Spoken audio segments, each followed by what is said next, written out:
This is TWIP Apps, Episode 1, ACDSee. In our inaugural episode, I speak with Adam and Tony from ACDSee. Not the band, but the software company. Never heard of them? This company has been making a compelling alternative to Lightroom and Photoshop for a very long time. And as you're about to see, ACDSee Pro and Ultimate 9 are packed full of features, including some you simply won't find in apps from the big names. It's Wednesday, March 30th, 2016. And this is TWIP Apps.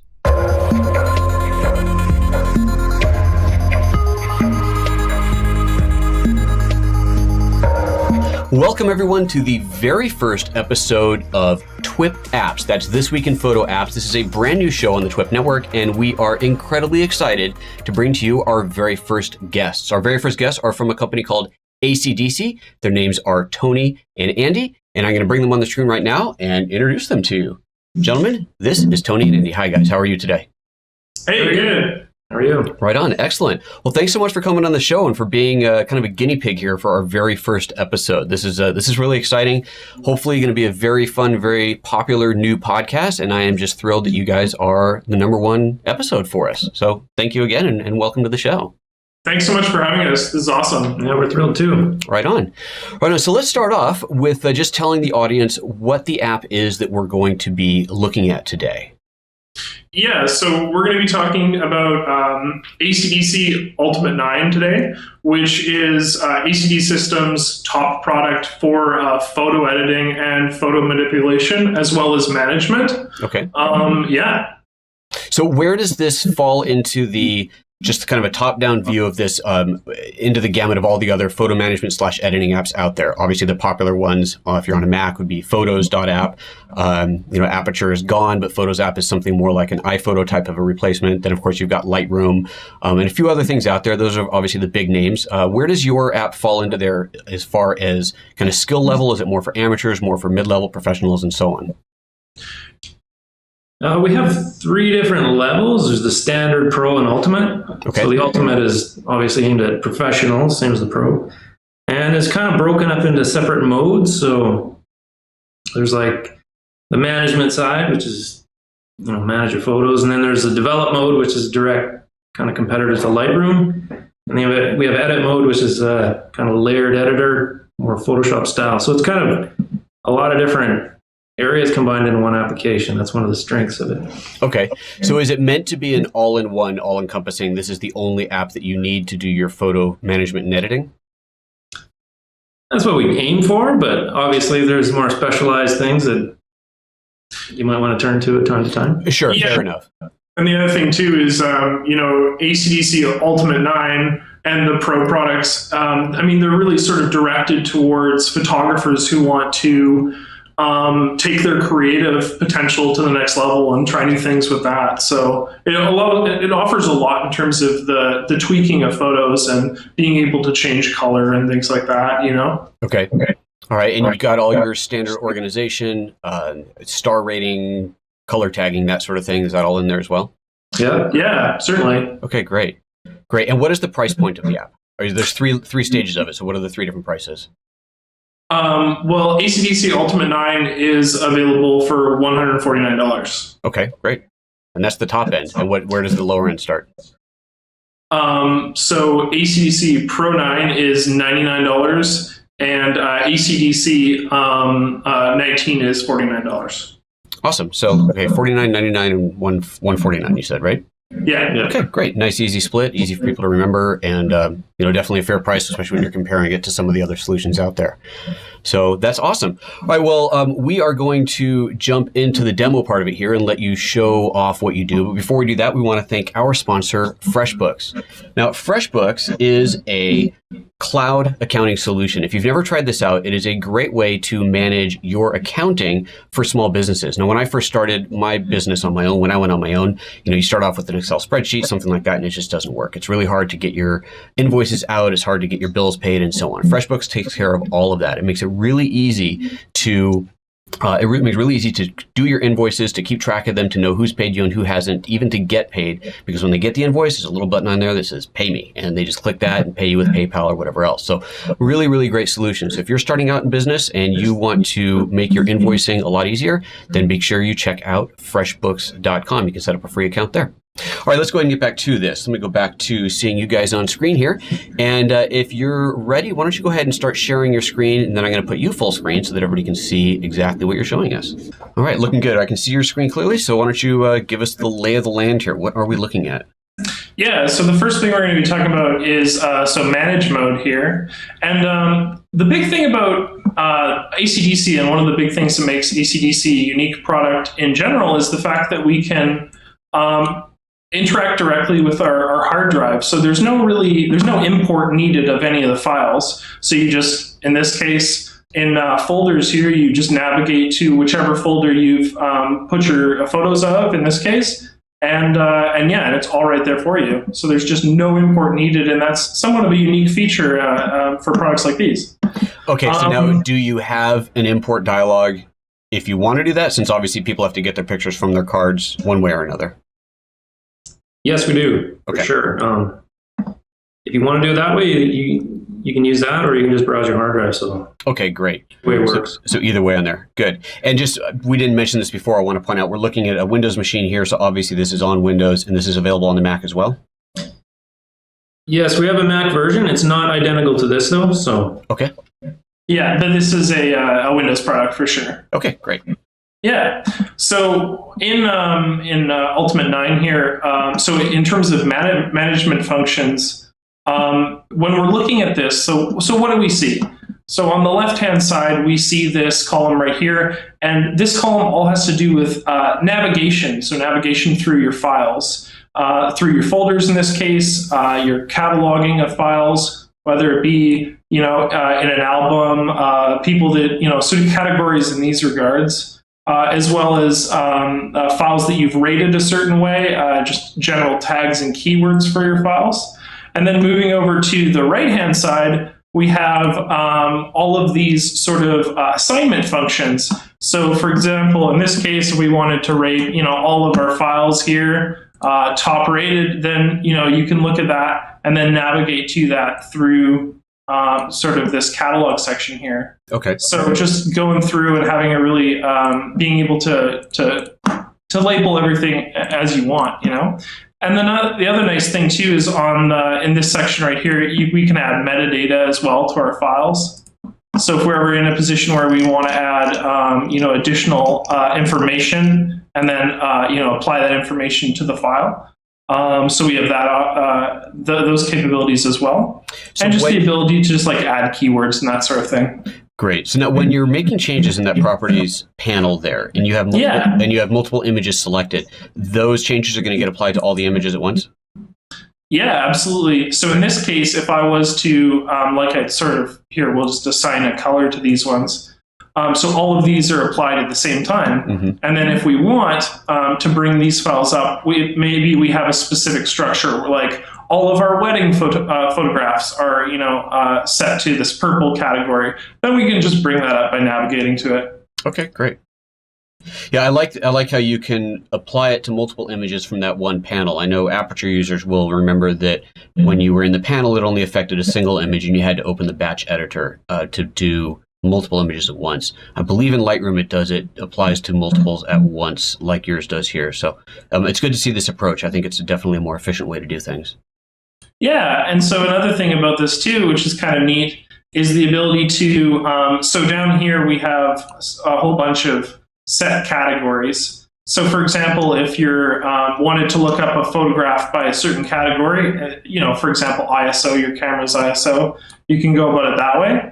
But you can also create your own sort of strategy for collecting your photos via smart collections. So I could just create a smart collection in this case. And I could say, I want to look for my photos based on the photos ISO. Sure. So camera info here, we could go into ISO and say, okay, I want to look for my photos that are all at 400 ISO, right, for example. Okay. And that enables you to just go into that category. There it is. So the other collections we were looking at, those are basically pre-built smart collections, right? Because they are populating on their own based off of whatever criteria you're throwing at them. Yeah, so you just throw in whatever criteria you want, and that just enables you to further select your images and assign collections based on that. Okay, great. Yeah, so that's basically the overall sort of idea behind the manage mode, is the ability to navigate to your files and to assign whatever categorization method you want. Okay, very good. Cool. Well, I think the next thing Tony wants to talk about is the develop mode. Okay. There you go. Before I go to develop mode, I just want to quickly show that we have a view mode. So if you double click an image in manage mode, you're put into view mode, and this is where you get like a full screen view of your image. You can pan and zoom around. Moving the mouse wheel will quickly scroll through all the images in your folder. And the speed of this, way back when ACDSee was first started back in the 90s, the speed of this was kind of what we were famous for, and it's still fast today. So Great. Viewing your images is really what photography is all about, and I just wanted to mention that we do have a dedicated view mode. Of course. That's great. And that's something else we didn't actually mention in the intro. So you said in the 90s, so this app has been around for a while. This is not a new kid on the block. I started working here in 1999, so that was 17 years ago, and it had been going for a few years before that. Wow. Awesome. Okay, very cool. Okay, so I'll jump into develop mode here. So develop mode is a non-destructive parametric style editor, sort of like Lightroom. It's also a raw processing engine. So when I say that, I mean we work directly with the camera sensor data. Mm-hmm. So that's what you need to get the best results out of your raw images. So let me ask you a question that I know a lot of people are going to want to know, and that's raw support. So what, where do you get your raw support? Are you doing your own raw decoding, or are you relying on the OS? And if it's your own, how quickly do you update to support new cameras as they come out? We do our own, and we update as fast as we can. We usually put out an update every couple of months that includes, all the latest cameras. So, I mean, we can't be, the day a camera comes out, we can't usually support it, but we get to it pretty quick. And okay. Most people are pretty happy with great. And I assume there's a page on your website somewhere that lists all the cameras that are currently supported. There is a list, and I think there's hundreds now. So yeah, sure. Okay, great. So in development, one of the things that make development different from a typical from a standard editor is that all these operations you see here are applied at once. There's no concept of an order of operations. You don't have to worry about adjusting your exposure before you do your color and stuff like that. As an example here, say I lower the saturation on this image, so I took all the color out, then I go to I'll open up a brush and brush on saturation, and you can see that I'm bringing the color back. Okay. So it's not like I took the color away and I'll never get it back. Sure, of course. Everything here is happening at once. Maybe that's a technicality, but as a developer, it's very different internally than a typical editor. Okay, so it's not the image workflow. The image engine isn't passing it through from one filter to the next to the next.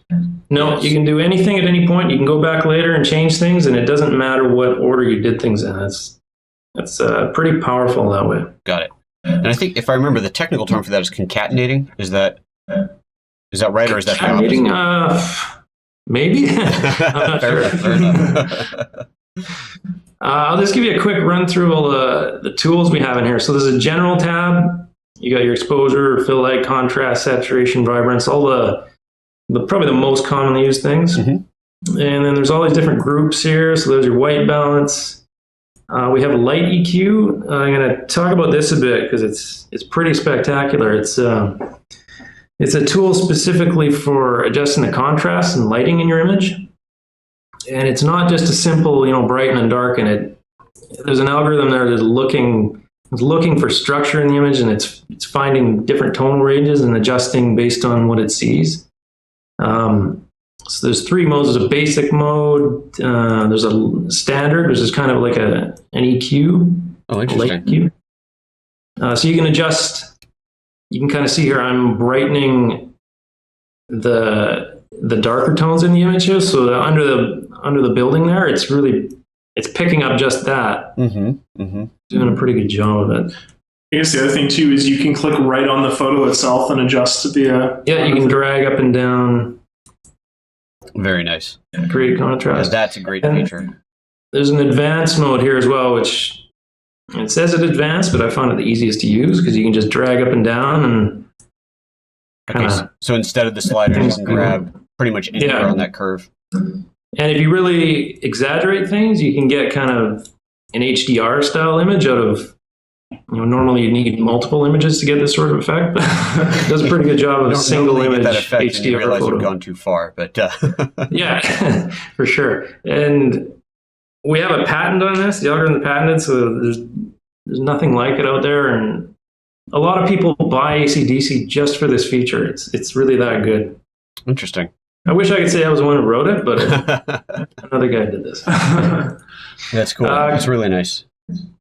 Color EQ here, it's kind of the same thing. You adjust saturation, brightness, and hue based on different colors in the image. So you can see I'm desaturating the sky here, increasing the greens.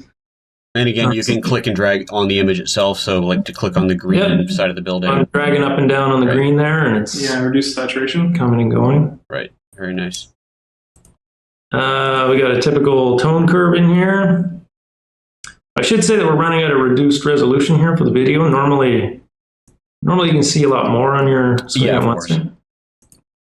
Soft focus, cross process, split tone, post crop vignette.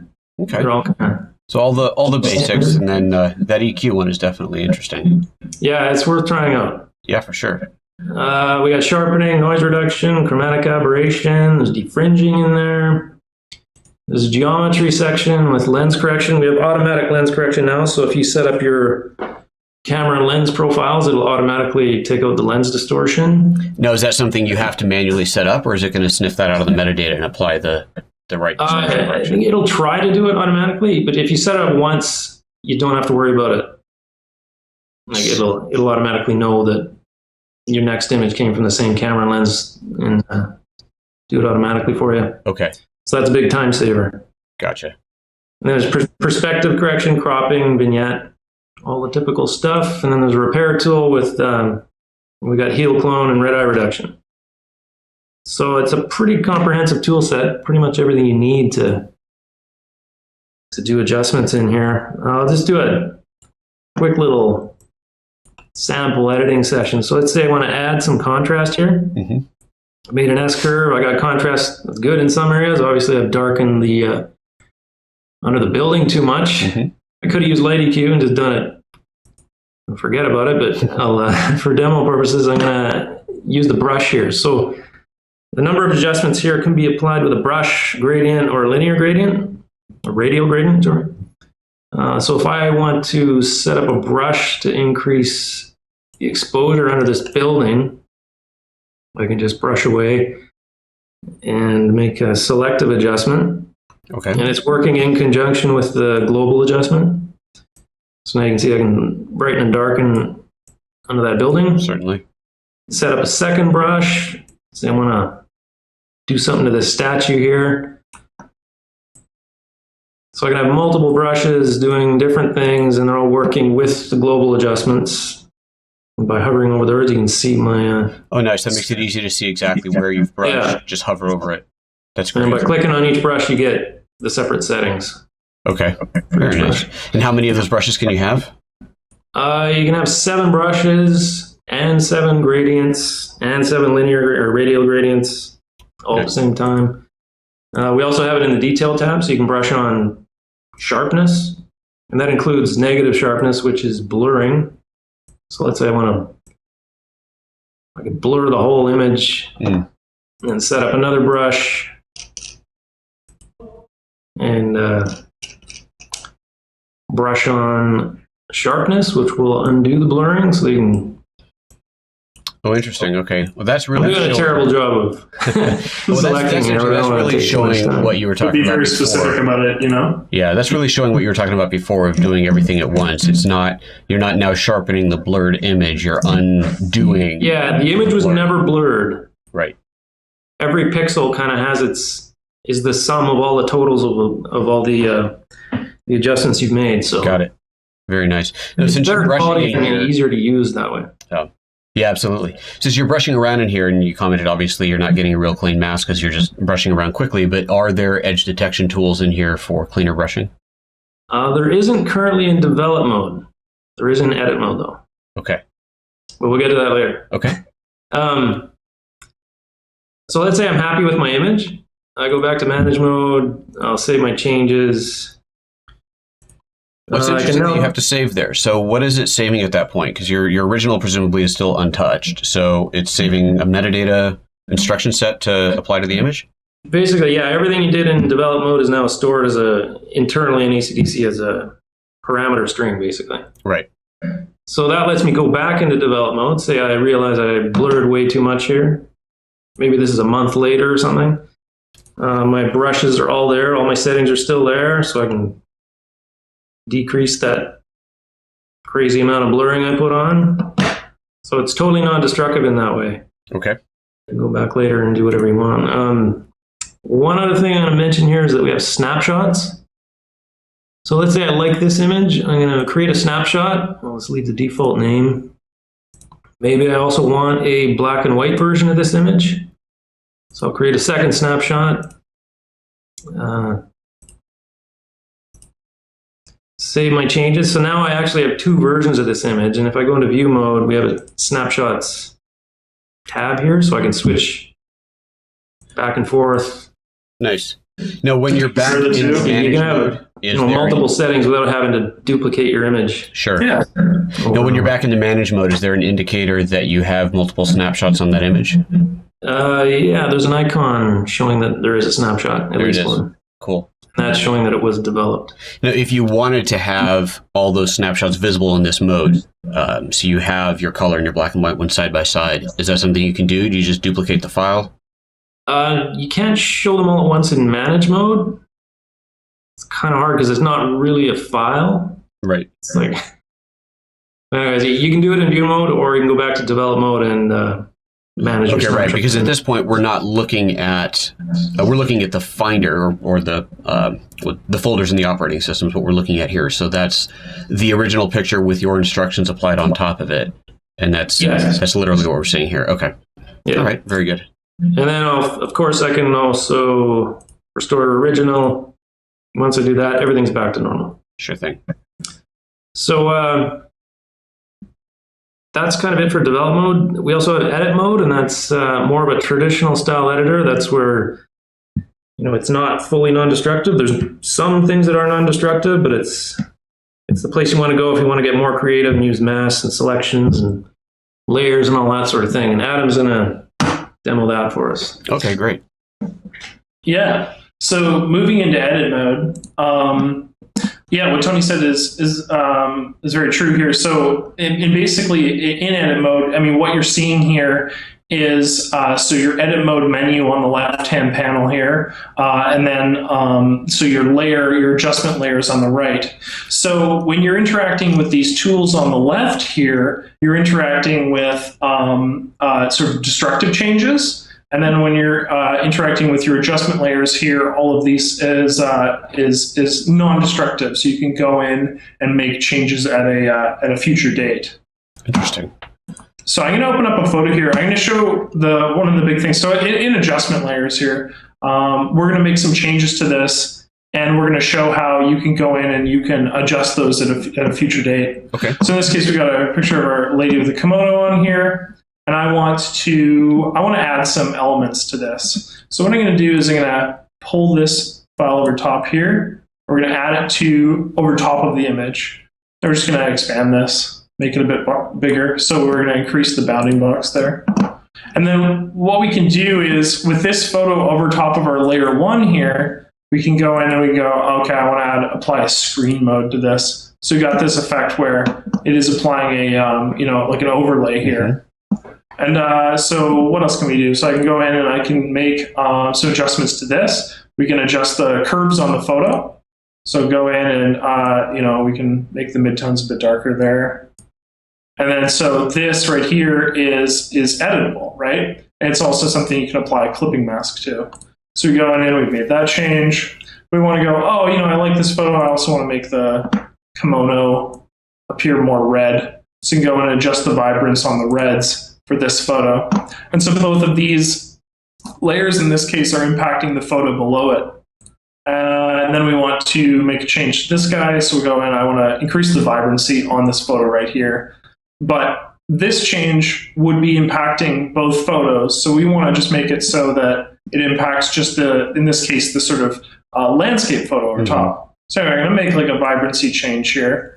And then I'm going to make it a clipping mask by just hitting this button right here. Okay. So now we've applied a clipping mask to our photo. And that's sort of how adjustment layers works in conjunction with one another. You can add and adjust. And of course, too, you can move certain elements, right? So if I wanted to move this up in between, we'd be adjusting the layers itself, Absolutely. So this is very much like Photoshop layers, but you're built into the same app. And this is a huge advantage, especially for the $150 price point, to be able to say you essentially have the Lightroom side of things, and I'm comparing it to Lightroom and Photoshop because that's what most people know. You're comparing it to the Lightroom side of things with your organization and your non-destructive editing, but then you've also got a Photoshop type module in here where you can do layers, adjustment layers, and all these stacking of multiple images, composites, all in the same application. Yeah, absolutely. So that's sort of like it creates a combination where you can go in and make some of those very like in-depth changes that Tony was doing while still managing your photos and then making adjustments like these. So what else can we do in edit mode? Well, one of the things I would like to cover too is actions, because I think actions is an awesome feature in ACDSee. Let's open another file here. I'm just going to discard these changes. Navigate to, let's see here, to another photo. Perfect. Okay, so let's go into actions here. So I'm going to bring up this photo here. I'm going to bring it up into edit mode. And I'm going to bring up the actions panel. So actions in this case is a way to record the changes you make to a photo as you're making them. Okay. And it enables you to apply these changes to other photos or just a total of like a batch of photos in this case. So let's begin. Let's start making changes to this photo, and then we can go and apply it to another one. So I'm going to hit the record button on the actions panel here. So here we are recording, and then we can go in and go, okay, well, I want to make some light adjustments to this. So let's do that. Let's go into our light EQ here, and then I want to actually, in this case, I want to paint on specifically what elements are going to be lighter, so I'm going to do that. I can also show brush strokes with this button right here. So what we had just seen for a moment here, because we started off with a dark image, I saw it very bright for a moment, and then it went back to dark, and you're painting in the mask. So we were seeing the adjusted image without any brushing applied, correct? Exactly, yeah. So when you open up Light EQ, it makes there's basically a general slider, so a slider that impacts the whole image. Okay. But in this case, I want to be more specific about where I'm applying this Light EQ. So that's why I click the brush button. And I can also do the same with like the linear gradient or the radial gradient in that case. Mm-hmm. Yeah, almost all the editing tools in edit mode can be brushed on or applied to the gradient. Okay. Just a click of a button there. So I'm just going to quickly paint on a selection here and show how that would impact this image. So here's our selection. And if I click show brush strokes, I can sort of adjust this to a level I desire. That's looking really nice. And show previous to just see how far we've come in this case. Nice. So I'm going to hit done. And what that's going to do here is you'll notice we're still recording. That's going to add a step in our recording. So we've recorded Light EQ as our first step. Well, let's say we want to add more steps because one step is one step. We can do that. We can add maybe like levels here. So adjust. Maybe we want to be a little bit more specific. I kind of want to darken our photo a little bit, but keep those elements that we created lighter, like that. So we've done 2 changes now, and we can go in and we can keep adding steps. But in this case, what we can also do is we can stop recording and name the recording. So we just name this, Light EQ in this case.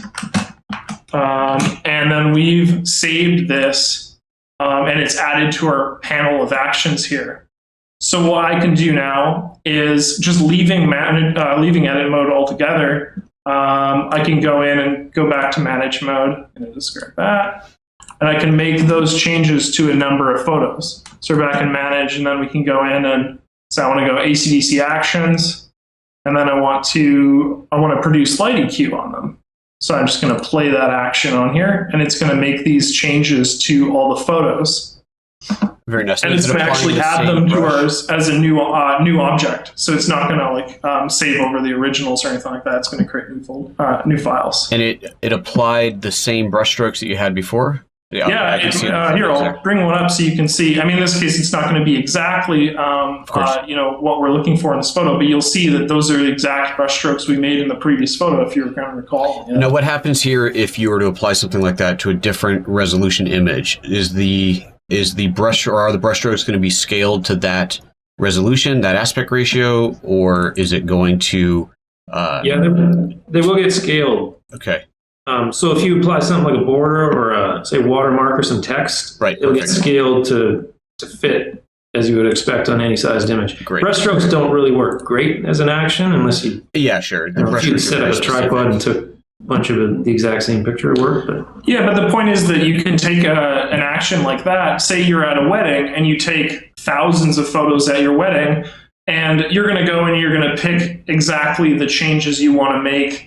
Or which photos you absolutely want to, but say there's a situation like a sky that is a bit darker or something like that, and you just want to make that overall change to all of those image, because all of those image suffer maybe from the same issue, then you can go and tweak that issue on all of the photos in that collection. Certainly.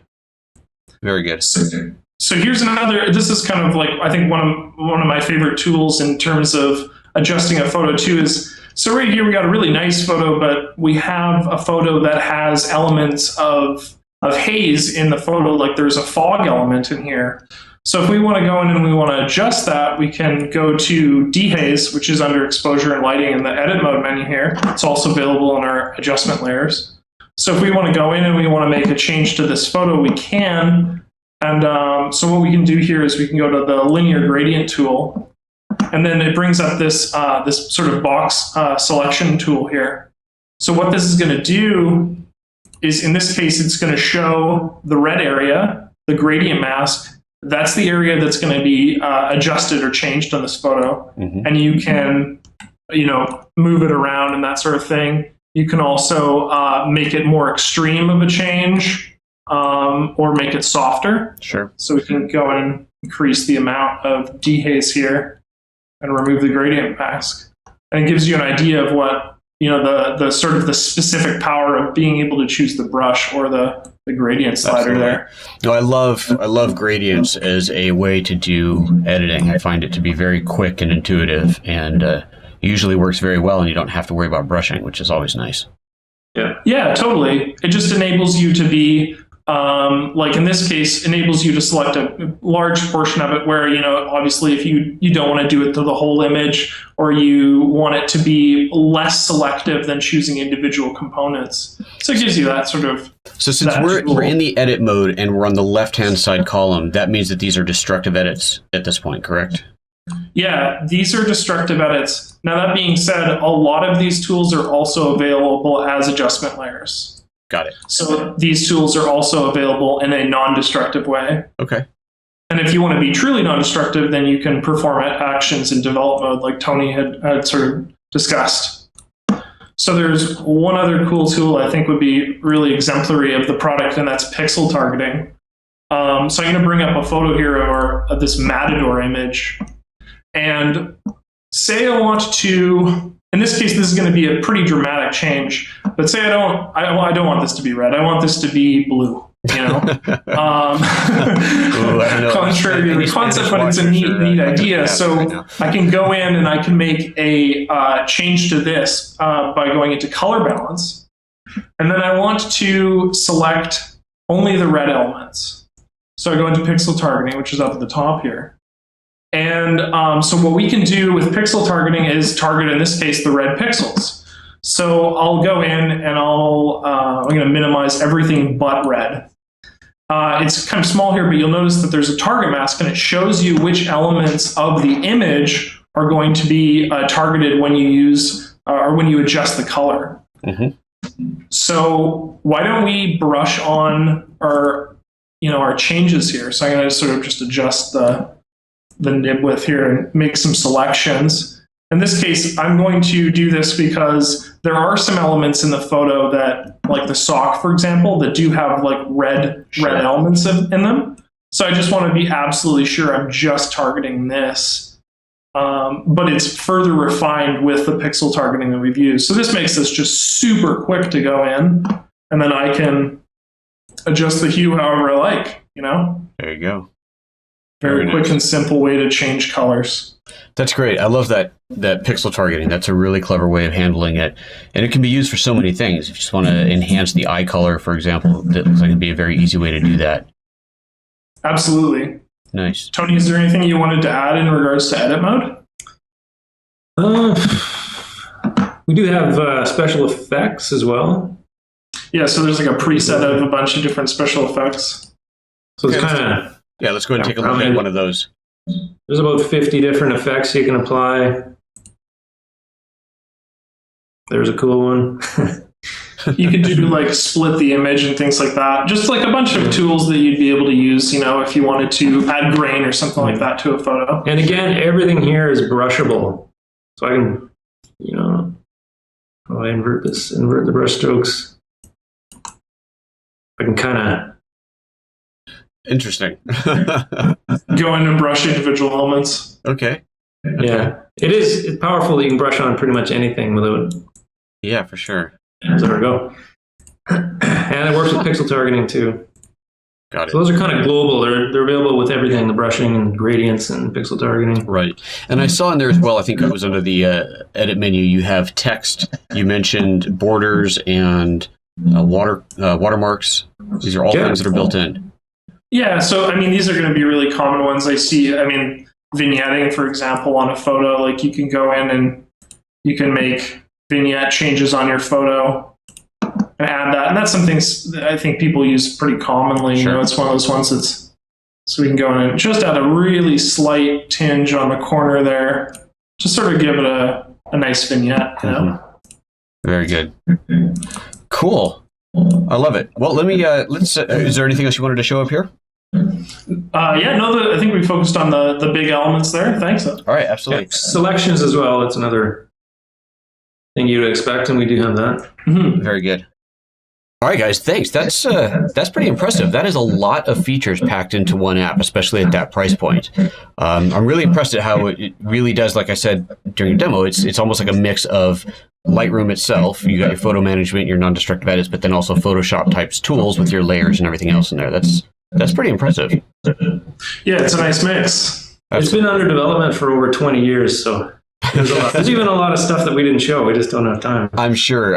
Well, this doesn't seem like it's really suited to a 20-minute demo to get through everything. But yeah, I would imagine this is one of those you could demo all day long. This is awesome. Well, thank you very much. Really appreciate that. Before we wrap up the show here, we do have well, I'd like to call it a tradition, but this is the first show, so we have to say this is the start of a tradition. We want to ask our guests to pick a favorite photo app. Now, obviously, this can't be their own app, so I'm sure that your favorite app is what we just saw here, but that doesn't count. So outside of that, we've got two of you here. So Adam and Tony, why don't you take your turn here and tell us what your favorite ones are? Adam, why don't you go first? Yeah, sure. Well, one of my current favorite apps is I use Behance a lot. So Behance is it's basically like a photo and graphic design sharing website as well as an app for mobile phones. And it's awesome if you want to go about like sharing your portfolio as well as any like images and things like that you've created. So it's just like a really awesome area for inspiration and creativity, Okay, very good. So you're seeing other people's work in there. It's not just about your own stuff. Oh yeah, check it out. There's so many different like creative elements on there. So is it a bit of a social media platform for photographers? Is it that type of thing? I know I've heard of it, but I've never actually looked at it before. Yeah, it's for a social media element for all sorts of different things. So like if you're like graphic designers will be on there, photographers, people that do photographic art specifically. It's really wide ranging, but it's basically just for creative professionals to share their portfolio, their work. Okay. Very good. Love it. And Tony, how about you? What's your favorite non-ACDSee app? Right now, I'm going to go with Nick Silver Effects Pro. That's a Photoshop plugin, and ACDSee will handle Photoshop plugins, so you can run it in ACDSee. But okay, that's good to know. It was recently made free, and I think it was about $150. That's as right. of a couple of weeks ago. So it's now free, and it's pretty incredible. It's used for making black and white images. Yep. But the amount of options and control in there it's almost ridiculous. There's just so many sliders, and it's there's nothing else like it really for I have to agree with you. Yeah, Nick Silverfix Pro has been, from the very first version, has been my favorite black and white editor. And like you said, it works as a plugin for Photoshop and apparently for ACDSee as well. That's great. And yeah, it was, their history is, was Nick software. And originally, I think the full package was $500. Each individual plugin was about $150. And then Google bought them, and the whole thing became $150 for all of the tools. And now, as you say, it's just been made free. I think that was earlier this week that was announced. So, yeah. Yeah, as a developer, I'm always told, no more sliders. We want to reduce and simplify the interface. But these guys went the complete opposite and threw everything in there. So I think it's awesome. But it works. It really does work. Yeah. Now, what do you think about this? And this is just obviously you don't know any more than I do here. But to me, when Google takes something like that was paid and makes it free, that kind of feels like a death knell for it. Do you think they're going to continue developing this, or do you think it's possibly on its way out? I would guess that no, they're not going to put any more money into it. But I don't know. Google's got a lot of money. Maybe they can afford to keep doing it just for fun. But yeah. It doesn't look good for the future. It doesn't, does it? Which would be such a shame, because it really is a phenomenal tool. I really hope that doesn't take us anywhere bad. And they recently discontinued Picasa as well, which was right. used by quite a few people. That's right. Yeah, I know the developer, the original founder of that company too, Picasa. Oh well, there we go. Well, thank you very much, you guys. That does bring us to the end of our show. So, Adam and Tony, tell us where our listeners can learn more about your app and obviously buy it if they would like to. What have you got for us? Yeah. So, ACDSee.com. You can also check us out on our Facebook page. So that's facebook.com/ACDSee. Now, how do you spell ACDSee? I would really recommend. It's not just 4 letters. Sorry? How do you spell ACDSee? It's not just 4 letters. A-C-D and then S-E-E. There we go. And we'll put that in the show notes for anybody who missed it. Yeah. And then lastly, I would really recommend checking out our tutorials of our product on our YouTube page. So that's youtube.com/ACDSee tutorials. Awesome. And then, and you'll find Tony and I doing tutorials. Tony does sort of the longer, more in-depth tutorials, and I just talk about sort of the feature highlights in the videos. Got it. There's a whole bunch of tutorials there for people. Super. That's great. And we do have free trial versions available that are fully functional, so yeah, give it a try. Good. For how long? I think it's 2 weeks. Long enough. 30 days. 30 days. Someone over your shoulder correcting you there. Yeah, worth trying out the light EQ alone. All right, fair enough. Yeah, that light EQ, that's pretty impressive. I haven't seen anything like that before. I definitely like what I see there. Right on, guys. Well, thank you very much. Really appreciate you coming on the show with us. So that brings us to the end of our very first episode of TWIP Apps. I want a special thanks to our sponsor, FreshBooks, for their support on this inaugural episode. Be sure to visit our website at thisweekinphoto.com and to follow us on Twitter and Facebook. And of course, if you're watching this on YouTube, be sure to like and share and comment from there as well. And with that, it's time to put your lens cap back on and go edit some photos.